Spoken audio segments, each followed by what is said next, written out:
Siemanko, jestem Kinga. W tym odcinku chciałabym wam pokazać, jak w ogóle zacząć rysować. Mimo że w odcinku od zera do rysownika były rysunki, które przyczyniają się właśnie do tego rozwoju, te ćwiczenia, pudełeczka, różne przedmioty, to nie każdy z was wie, jak w ogóle do tego podejść. Często dostajemy prace, które zawierają masę błędów i chciałabym wam teraz wszystko pokazać na kartce, jak w ogóle podejść do rysunku typu patrzymy na przedmiot i chcemy go przenieść na kartkę. Tak, żeby widać było jego bryłę, tak żeby było widać jego przestrzeń. I oczywiście chciałabym wam pokazać te rzeczy, które są złe, czyli to, czego nie wolno robić, to, co jest karygodnie złe i powoduje, że choć niektórzy z was będą spędzać bardzo dużo czasu nad rysunkiem, to popełniając te błędy tylko się w nie zagłębiacie i czasami powoduje to, że zamiast rozwoju, no niestety stoicie w miejscu i wcale ten rysunek nie wygląda dobrze. Dobra, zacznę od zwykłej temperówki. Widać, że ona jest kanciasta, ale z drugiej strony są różne takie szczególiki, prawda? Różne odstające rzeczy, tutaj jakieś kółko, korbka. I teraz chciałabym wam pokazać, na czym rzecz polega, żeby przerysować taką temperówkę przy oczywiście początkujących... Aha, wysypało mi się. Przy początkujących umiejętnościach. Pokażę też wam, jakie są błędy przy rysowaniu właśnie takiego przedmiotu. Najczęściej każdy chce zaczynać od tych wszystkich szczegółów, które widzi. I zamiast patrzeć ogółem, patrzy na to tak, jak jest, więc zaczyna wtedy. Ja może tutaj tak z boku sobie narysuję, tutaj będzie to złe, tutaj będzie to poprawne. Zaczyna rysować najpierw ten taki kształcik. Te szczegóły powodują, że możemy naprawdę zepsuć rysunek. Nawet jeżeli on będzie dobrze wyglądać, nawet jeżeli ten rysunek będzie przypominać tą temperówkę, okej, super, ale możemy zgubić chociażby jej proporcje. Przy takim przedmiocie niby nie ma bólu, że co tam, proporcje przy temperówce się zepsuły, gdzieś tam jest bardziej wydłużona, za szeroka, czy jakieś inne rzeczy. No, można powiedzieć, że w takiej sytuacji to się jakby olewa, ale przy na przykład rysowaniu portretów już nagle ta metoda rysowania okazuje się bardzo, bardzo zła, uciążliwa. Nagle każda twarz wygląda źle, krzywo, nos znajduje się w jakimś dziwnym miejscu, bo właśnie zepsuły nam się proporcje. Ja właściwie tą temperówkę narysowałam od razu ze wszystkimi szczegółami. Nie mówię, że ten rysunek jest jakiś piękny, używam teraz kubusia, to jest dość gruby ołówek, ale on przyspiesza pracę, zwłaszcza jeśli chodzi o cieniowanie. I teraz widać, że po pierwsze, tak jak ja na nią patrzę, od razu rzuca mi się w oczy jedna rzecz. Ta część jest za wąska, ta część jest za szeroka. Kąt w ogóle mi się nie zgadza z tym, co ja teraz widzę. I przez to jest to już błędny rysunek. Gdyby to samo działo się z twarzą, byłoby fatalnie. Więc jak narysować ten przedmiot tak, żeby było poprawnie? Pierwsza rzecz jest, skąd bierzemy te skosy? Te skosy można brać z perspektywy, ale to nie znaczy, że perspektywę wyrysowujemy pod względem punkciku. Gdy mamy przedmiot, nie rysujemy punkcik. Nie robimy czegoś takiego i że w tym znajduje się nasz przedmiot, bo nawet jeśli coś takiego zrobię, nagle się okazuje, że no kurczę, przecież ta temperówka nie wygląda w taki dziwny sposób, no coś jest nie tak, prawda? I teraz zaznaczę wam mocniej ten kształt. No kurde, no to na pewno ona tak nie wygląda. To jest z dużym wyolbrzymieniem, bo te kropki są bardzo blisko siebie, ale nawet jeżeli zrobimy punkciki w dobrym miejscu, to i tak ten kształt będzie dziwny, a zwłaszcza chociażby dół.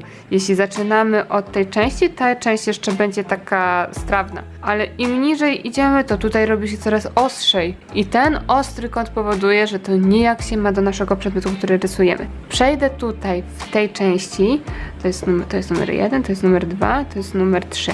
Ok, numer 3 będzie ten poprawny. Po pierwsze bierzemy ołóweczek i patrzymy jednym okiem na dany przedmiot. Sobie tutaj ściągam, patrzę na niego. Układam sobie ten ołówek tak, żeby był pod tym samym kątem, co mój przedmiot. Nanoszę na papier. Nie chodzi o to, żeby to było super dokładne teraz, ale chodzi o moją metodę. Znaczy o metodę wszystkich po prostu. To jest metoda, którą się uczy właśnie w jakichś prywatnych miejscach. O, tylko widzę teraz, że bardzo blisko wzięłam tego numeru mojego 3. Ja sobie go tak przeniosę, żeby to było ciut niżej. No wiadomo, no tutaj pionowe linie, tutaj nie będę nic kombinować innego. każdą linię przenosimy w ten sposób. Nie odpuszczamy sobie, robimy to za każdym razem. To samo jest przy twarzy, tylko że przy twarzy tą linię będzie na przykład linia oczu, czyli jedno oko, drugie oko i na jakiej one dokładnie są linii, czy pod takim kątem, czy pod takim, czy równo do nas. I dzięki temu twarz nie będzie krzywa. Ale tutaj skupiamy się póki co na przedmiocie. Ja tylko tak podkreślam, gdzie się to używa do ludzi, po to, żeby zrozumieć też rysowanie człowieka, rysowanie budynków, rysowanie wszystkiego, bo niektórzy to tak myślą, ach, no rysowanie przedmiotu, nie chce mi się, ja chcę człowieka, ja chcę portret, ja chcę już być artystą. Ja chcę już mieć rysunki, które będą przepiękne. Zazwyczaj tak to wygląda, ale droga jest o wiele dłuższa, ale jeżeli ktoś chce sobie ją skrócić, no niestety to efekt będzie marny. Nie ma skracania. Skracanie powoduje to, że uczymy się błędnie i rysunki na pewno nie będą dobre. Jak widać, nie wyrysowałam w ogóle nic, żadnych szczegółów co do temperówki. No może tutaj jeszcze mi odstaje taki dzyndzel, to ja bym sobie go faktycznie też narysowała w taki sposób. Tej linii mogłabym w ogóle nie rysować, prawda? Ale ona jest tą linią pomocniczą i ją sobie zostawiamy. To nie znaczy, że mam ją teraz sobie zmazać.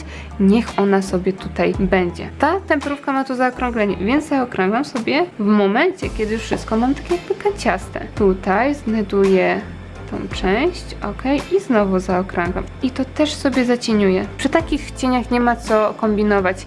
Nie trzeba w ogóle rozmazywać nic palcem.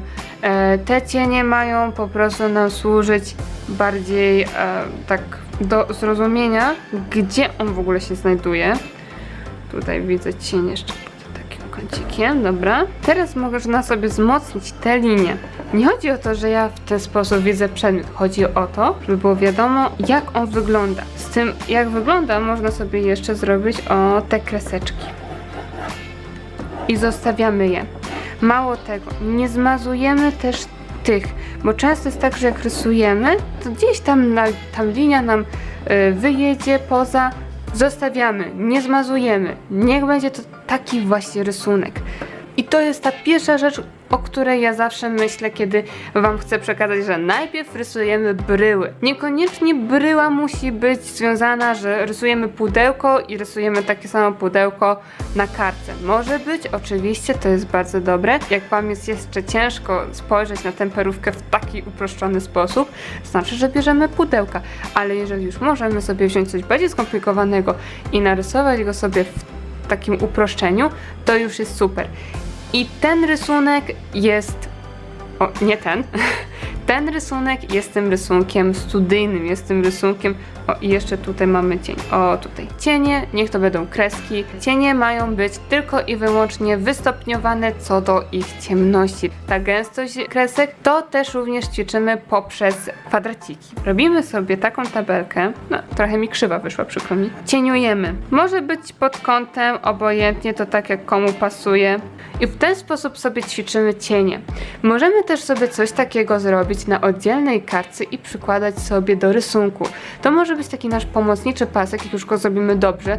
Ja nie mówię, że ten akurat jest dobry, bo ja go zrobiłam naprawdę bardzo szybko, ale chodzi o to, że załóżmy, chcemy zrobić najjaśniejszy cień z najciemniejszym cieniem, po prostu robić taką mieszankę. Możemy sobie taki paseczek przykładać do rysunku i sprawdzać, czy zrobiliśmy to dobrze. To jest też takie ćwiczenie, które powinno być robione kilka razy, żeby to opanować. To jest ta prostsza wersja, w której mamy mało kwadracików, ale im damy ich więcej, to nagle okazuje się, że to cieniowanie jest bardzo trudne i tych kwadracików dobrze jest tak dać na przykład z 10 i spróbujcie sobie wtedy zrobić faktycznie takie cieniowanie. Na początku jest ciężko, więc możecie sobie zacząć od mniejszej ilości, tak jak ja. Mam nadzieję, że ta mała wskazówka wam pomoże w rysowaniu, ponieważ każdy przedmiot rysujemy dokładnie w taki sam sposób, czyli właśnie robiąc bryłę, szukając tego uproszczenia. Z czasem możemy sobie komplikować właśnie życie i brać te przedmioty, które są bardziej skomplikowane i szukać w nich uproszczenia. Ja wcześniej starałam się wytłumaczyć jednej osobie właśnie na podstawie przedmiotów typu skrzypce. Tutaj właśnie Wam załączam ten piękny rysunek. Pokazałam też te skrzypce na zasadzie od czego zaczynamy, czyli właśnie od tej takiej prostej bryły, która jest na czerwono i później w niej wyrysowujemy skrzypce, które też są mimo wszystko dalej w uproszczonej formie. Z tego rysunku znowu wyciągamy szczegóły, wyciągamy same skrzypce, detale itd., itd. To nam pomaga, żeby właśnie zapobiec jakimś takim skrzywieniom. Takie rysowanie też nam pomaga w późniejszym projektowaniu różnych rzeczy, bo czasami chcemy na przykład zrobić coś bardziej autorskiego albo narysować meble, które wcale nie występują, nikt jeszcze ich nie zaprojektował. Wy chcecie na przykład je zaprojektować i takie bryły pomagają Wam też w rysowaniu różnych dziwnych rzeczy właściwie z głowy.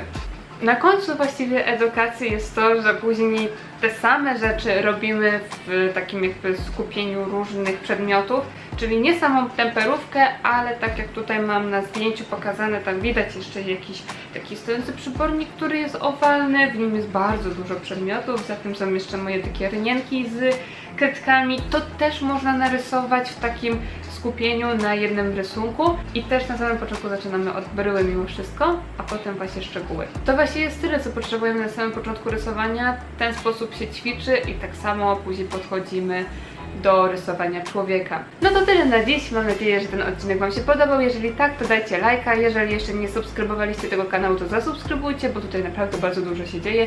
Wrzucamy oczywiście speedrubbingi, będą jeszcze drukarki 3D i jeszcze mamy oczywiście nową atrakcję, czyli nasz ukochany pupil. Mamy króliczka. Afi, chcesz się przywitać z ludźmi? Afiś? Afi?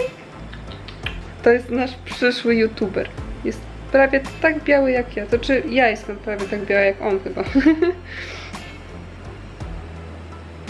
Chyba jeszcze nie jest tak oswojony z kamerą, Boże. Dobra, idź. Od żarcia cię odciągnęło. Ojej, zdenerwował się nawet. Była pierwszy raz. Oj, kamera go zestresowała. No to pa. Do następnego odcinka.